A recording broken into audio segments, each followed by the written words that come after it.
Comptant près d'une centaine de consultations par semaine depuis l'ouverture de son nouveau centre de santé le 9 décembre dernier, la commune de Reuilly pallie enfin du moins un peu au départ en retraite de ses deux médecins généralistes en 2017 et en 2022.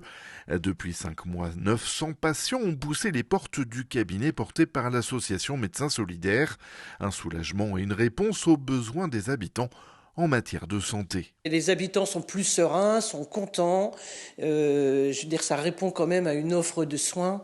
Je pense qu'il y avait quand même certains patients qui étaient non suivis ou qui avaient fait donc arrêt de traitement, enfin tout ce qui en coule quand on n'a pas de médecin traitant sur place. Inauguré hier jeudi 17 avril, ce centre de santé Médecins Solidaires, c'est le deuxième en région centre, après celui de Charenton-du-Cher à l'est de Saint-Amand-Montrond.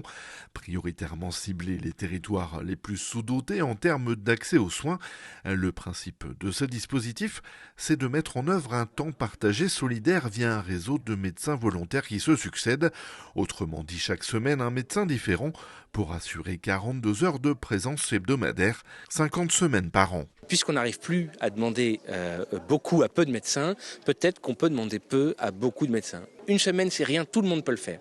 Et si 10% des médecins du territoire national adhèrent au projet, on peut ouvrir 150 centres médecins solidaires. Ça veut dire 1,5 par département. Et si 100% adhèrent au projet, ce qui serait quand même pas fou non plus, imaginez une semaine par an, 100% des médecins, c'est 1500 centres, 15 par département. Une alternative au modèle classique d'installation des professionnels de santé en zone rurale, compatible aussi avec la création ou l'extension de structures d'exercice regroupées telles que les maisons de santé pluridisciplinaires, compatible aussi avec les politiques territoriales de salariat des médecins, avec la couverture la plus faible en termes de présence de médecins généralistes à l'échelle de l'Hexagone.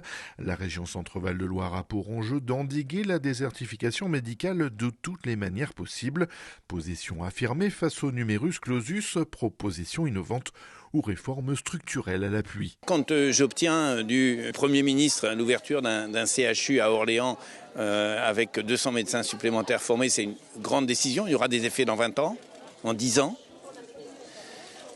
Soit on se dit, il faut des grandes solutions, mais il faut aussi répondre tout de suite. Et là, Médecins Solidaires, ça c'est concret, et c'est pour ça que la région est impliquée très fortement. C'est la seule région qui a une convention sur les 6 départements. On a fait le Cher, aujourd'hui l'Indre, et on va continuer. Le 30 avril, un débat entre la région et le Césaire est d'ores et déjà prévu autour des nouvelles étapes du développement de la santé.